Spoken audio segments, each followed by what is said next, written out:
Hello friends, आज मैं बना रही हूँ पनीर जो कि बहुत ही ज़्यादा यम्मी होगा। अगर आपने एक बार इस तरह से पनीर बना लिया ना, तो बार बार आप इसी तरह से पनीर बनाकर खाना चाहेंगे। और साथ में मैंने बनाया है नान। नान के साथ ये पनीर बहुत ही ज़्यादा अच्छी लगती है और मैं पूरी यकीन के साथ कह सकती हूँ कि अगर आपने एक बार इस तरह से पनीर बना लिया ना, तो आप बार बार इसी तरह से पनीर बनाना चाहेंगे, क्योंकि ये पनीर बहुत ही ज़्यादा स्वादिष्ट बनकर के तैयार हुआ है। तो चलिए इसे बनाते हैं। तो पनीर बनाने के लिए मैंने यहाँ पर ले लिया है 3 प्याज, जिसे एकदम पतले पतले स्लाइस में काट करके तैयार करेंगे। प्याज की स्लाइसें बहुत ही ज्यादा पतली काटिएगा, जिससे कि इसका सारा लेयर जो है सो खुल जाए। और जितना ही पतला रहेगा उतनी ही लेयर आसानी से खुल जाएगी, आपको कुछ भी नहीं करना पड़ेगा। देख सकते हैं कितना पतला प्याज मैंने काट करके तैयार किया है। तो चलिए बाकी के और भी जो प्याज है उसे भी काट लेते हैं। अब पनीर तो सबकी फेवरेट होती है, तो आज मैंने सोचा क्यों ना इसे रेस्टोरेंट स्टाइल बनाया जाए। तो आज मैंने जिस तरह से पनीर बनाया है ना, आपके घर में अगर आपने एक बार बना करके ट्राई कर लिया ना, तो आपके घर में सबको बहुत ही ज्यादा पसंद आने वाली है। तो मैंने यहाँ पर सारा प्याज को काट करके तैयार कर लिया है और अब अपने हाथों से देखिए थोड़ा सा रगड़ेंगे ना, इसका सारा लेयर निकल जाएगा और सारा प्याज का लेयर एकदम आपस में खुल जाएगा। देख रहे हैं। तो चलिए प्याज की तैयारी तो हो चुकी है। अब मैंने यहाँ पर ले लिया है टमाटर। तो मैंने यहाँ पर टमाटर 4 टमाटर लिया है मीडियम साइज का, ठीक है। और इन सारे टमाटर को 2 टुकड़ों में काट करके ले लेते हैं। इसके ज्यादा टुकड़े नहीं करना है, बस 2 टुकड़ा करना है। और इसके बाद हम पनीर भी काट करके तैयार कर लेते हैं। तो देखिए यहाँ पर मैंने पनीर लिया है, जिसे मैंने खुद अपने घर पे ही बना करके तैयार किया है। इसके भी पीस काट करके तैयार कर लेते हैं। तो पीस आप अपने हिसाब से काट सकते हैं, बड़े या छोटे टुकड़े आप जो भी चाहें जिस तरह से रख सकते हैं। तो मैंने यहाँ पर इसके मीडियम साइज के टुकड़े काट करके तैयार किया है। साइज आप देख सकते हैं। और जब मैंने इसे काट लिया तो इन सारे पीसेस को मैंने अलग कर लिया है। मैं आपको दिखाती हूँ। तो देख रहे हैं इसी तरह से पीस काट करके पहले तैयार कर लेते हैं। तो सारी चीजों की तैयारी लगभग हो चुकी है। अब आप सोचेंगे कि प्याज और टमाटर काट लिया और बोलती है कि सारी चीजों की तैयारी हो गई है। हाँ, तो लगभग सारी चीजों की तैयारी हो गई है, क्योंकि बहुत ज्यादा इसमें तामझाम करने की जरूरत नहीं है और ये पनीर बहुत ही ज्यादा स्वादिष्ट बन करके तैयार भी होता है। तो चलिए अब मैंने गैस पर एक पतीला चढ़ा दिया और इसमें मैंने सारे टमाटर को डाल दिया। इसके बाद मैंने कुछ 8 से 10 काजू के डाल दिए और फिर 1 चम्मच मैंने यहाँ पर मगजदाना डाल दिया और 4 मैंने बड़े साइज की कश्मीरी मिर्च मैंने डाल दिया है।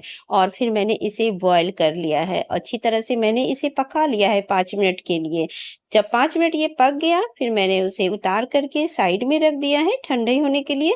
इसके बाद मैंने कढ़ाई चढ़ाया और कढ़ाई में मैंने ऑयल डाल दिया और इसके बाद प्याज को जो है सो गोल्डन ब्राउन होने तक, क्रिस्पी होने तक इसे फ्राई कर लेते हैं। और प्याज को रेगुलर चलाते हुए इसे फ्राई करेंगे। और इसमें मैंने ऑयल की मात्रा थोड़ा ज्यादा रखा है, जिससे कि प्याज अच्छी तरह से क्रिस्पी हो सके। और इधर देखिए जो टमाटर मैंने पका करके रखा है ना, उसके सारे छिलकों को हटा देना है। उसके बाद उसे अच्छी तरह से ठंडा करके उसे ग्राइंडर जार में डाल करके एक अच्छा सा पेस्ट बना करके तैयार कर लेंगे। और इधर प्याज भी फ्राई हो गया है, तो चलिए इसे निकाल लेते हैं। जब इस तरह से प्याज को हम फ्राई करते हैं और इसे क्या कहते हैं, ये मुझे आप लोग कमेंट करके जरूर से बताइएगा। तो देखिए इसमें बहुत सारी चीजों की तैयारी हो गई है। टमाटर को भी मैंने पका लिया है और प्याज को भी मैंने भून लिया है।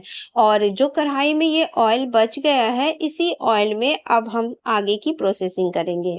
ऑयल एकदम गरम है, तो मैंने यहाँ पर डाल दिया है आधी छोटी चम्मच जीरा, जिसे मैंने चटकने दिया। इसके बाद मैंने यहाँ पर लहसुन और अदरक का पेस्ट डाल दिया है 2 चम्मच और इसे भून लेते हैं। अदरक लहसुन का पेस्ट भूनने में ज्यादा समय नहीं लगेगा, बहुत ही जल्दी हो जाएगा और इसका कलर चेंज होने तक हम इसे भूनेंगे। तो देख सकते हैं इसका कलर चेंज हो गया है।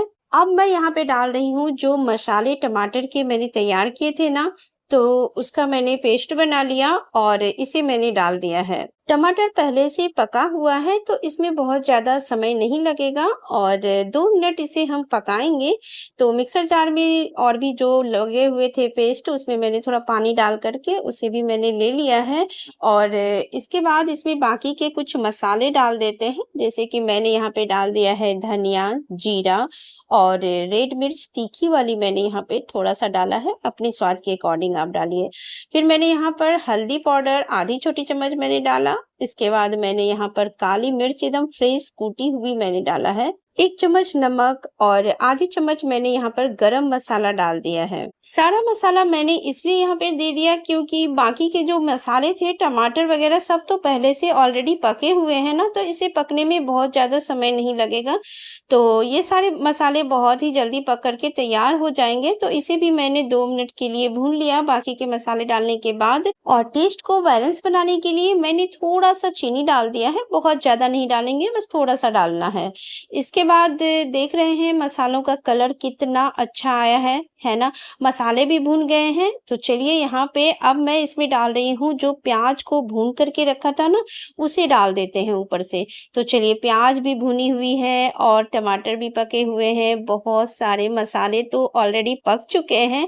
तो इसमें ज़्यादा समय भी नहीं लगता है और ये पनीर खाने में भी बहुत अच्छी लगती है। अगर आपको इस जगह पे मटर भी ऐड करना हो तो आप इस जगह पे मटर ऐड कर सकते हैं बॉईल करके। पर मैं यहाँ पर मटर नहीं डाल रही हूँ, मैं सिर्फ पनीर बना रही हूँ। इसके बाद मैंने यहाँ पर 6 से 7 किशमिश मैंने डाल दिया है और इसके बाद मसाले जब अच्छी तरह से भून गए ना, फिर इसमें थोड़ा-सा पानी डाल दिया है क्योंकि अब हल्की सी ग्रेवी रखनी है, बहुत ज़्यादा पतली ग्रेवी नहीं चाहिए। तो पानी भी बहुत ज़्यादा नहीं डालना है, तो अपने हिसाब से ही डालिएगा। अगर आप इस तरह से पनीर बनाएँगे ना, तो ये एकदम रेस्टोरेंट स्टाइल आपका पनीर बन कर के तैयार होगा घर पर।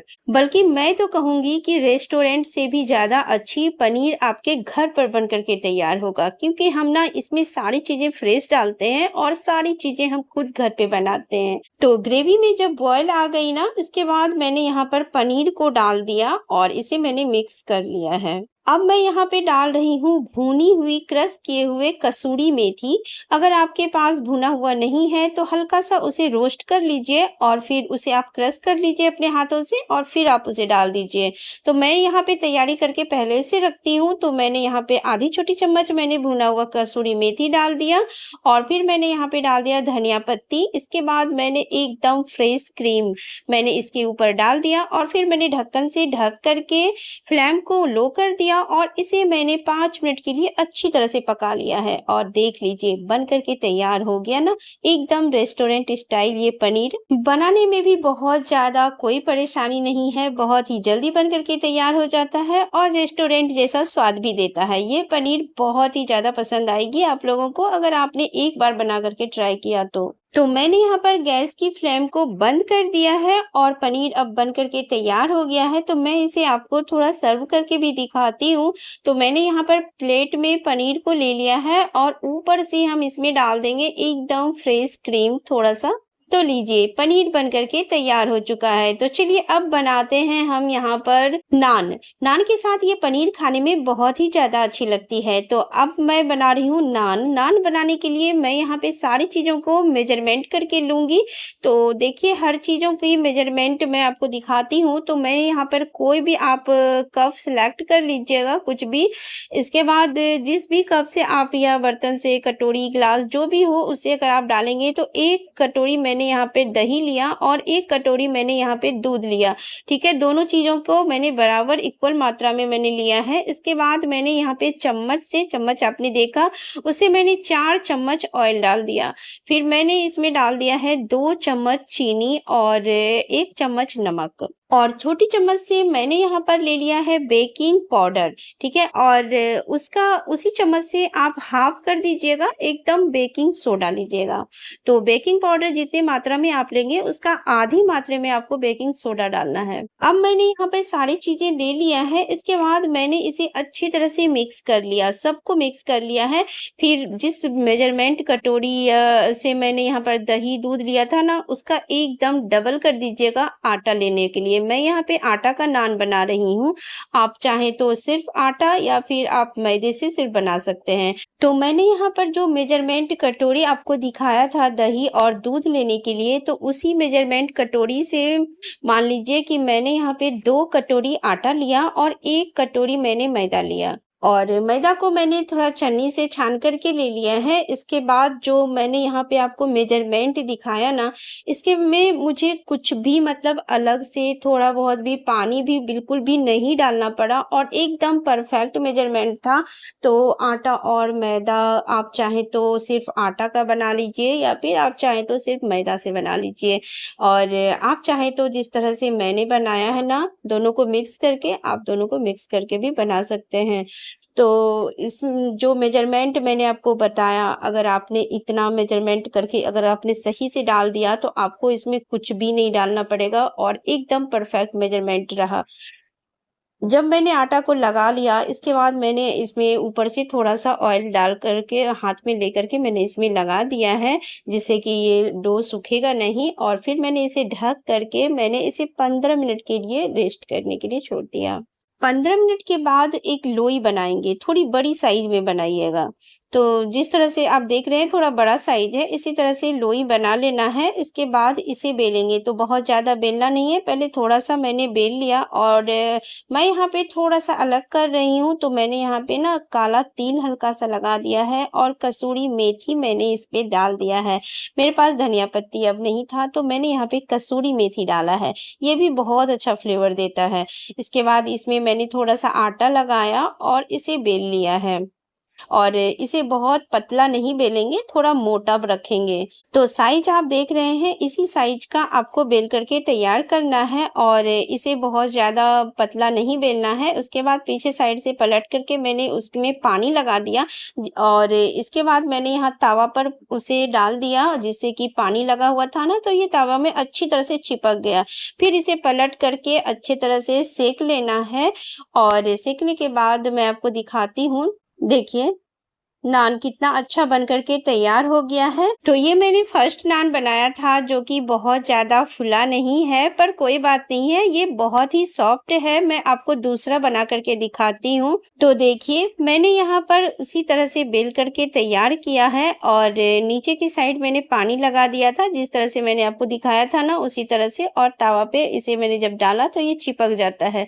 इसके बाद इसे पलट करके चारों तरफ से घुमाते हुए अच्छी तरह से जो है सो इसे सेक लेना है। तो मैं यहाँ पे इसे हर तरफ से घुमाते हुए और सेक रही हूँ नान को, और मैं आपको इसे पलट करके भी दिखाती हूँ। तो देख रहे हैं ये नान फूल करके तैयार हो गया है। जिस जगह भी लगता है कि मतलब अच्छी तरह से सेका हुआ नहीं है, तो उस जगह मैंने फिर से पलट करके उसे सेक लिया है और नान देख रहे हैं ये फूल गया है। और फिर इसे निकाल करके मैं आपको दिखाती हूँ। तो देख रहे हैं नान कितनी अच्छा कलर आया है दोनों ही साइड से। इसमें घी बाद में लगाएंगे, अभी नहीं लगाएंगे, क्योंकि अगर अभी आपने घी ऑयल का इस्तेमाल कर लिया ना, तो आपका जो नान है ना वो तवे पे चिपकेगा नहीं, इसलिए अभी घी ऑयल का इस्तेमाल नहीं करेंगे, बाद में हम सभी में घी लगाएंगे। तो देख सकते हैं इसी तरह से मैंने नान को तैयार जब कर लिया, इसके बाद मैंने यहाँ पर सभी नान में घी लगा रही हूँ। घी की जगह पे अगर आप चाहें तो बटर भी इस्तेमाल कर सकते हैं। तो आप चाहें तो अगर घी नहीं खाना चाहें तो आप इसमें घी नहीं भी लगा सकते हैं। इसी तरह से आप सादा प्लेन भी नान खा सकते हैं। तो जैसे भी खाने का मन हो आप अपनी इच्छा से आप इसे बना सकते हैं। घी लगाने से ये थोड़ा और भी ज़्यादा सॉफ्ट हो जाता है और इसका स्वाद थोड़ा और बढ़ जाता है। तो नान बहुत ही ज़्यादा सॉफ्ट बन कर के तैयार हुआ है और नान मैंने आपको बना करके दिखाया ना, कितनी अच्छी नान बन कर के तैयार हुई है। ये आटा का नान है इसलिए इसका कलर थोड़ा-सा डाउन दिख रहा है। अगर आप मैदा का बनाएँगे तो इसका कलर व्हाइट दिखेगा। तो मैंने यहाँ पर सभी नान में घी भी लगा करके तैयार कर लिया है। तो अब चलिए मैं प्लेटिंग भी करके आपको दिखाती हूँ ये नान, और साथ में पनीर, और साथ में मैं कुछ प्याज भी काट करके तैयार कर लिया है और मैं अब आपको प्लेट दिखाती हूँ। तो मैं इस नान के साथ सर्व कर रही हूँ पनीर और प्याज, और साथ में अचार भी मैं सर्व कर रही हूँ। तो फ्रेंड्स, मेरा ये नान और पनीर की सब्जी आप लोगों को कैसी लगी ये मुझे कमेंट करके आप लोग लोग ज़रूर से बताइएगा। अगर आप कमेंट करते हैं या लाइक करते हैं तो मुझे थोड़ा सपोर्ट मिलता है और मुझे भी लगता है कि मेरे फ्रेंड्स को ये रेसिपी बहुत पसंद आई है, जिससे कि मुझे थोड़ा मोटिवेट होता है और मैं अगले नेक्स्ट वीडियो बनाने के लिए मैं तैयार हो पाती हूँ। तो देख रहे हैं नान कितना सॉफ्ट बन कर के तैयार हुआ है। मैंने इसे आपको मोड़ करके भी दिखाया और साथ में आप ये पनीर देख रहे हैं बहुत ही ज़्यादा यम्मी है। आप एक बार ट्राई ज़रूर कीजिएगा और अगर मेरे चैनल को सब्सक्राइब नहीं किया है तो आप सब्सक्राइब कर लीजिएगा और फेसबुक पे हैं तो फॉलो ज़रूर कीजिएगा। तो मिलती हूँ नेक्स्ट वीडियो में, तब तक के लिए बाय बाय।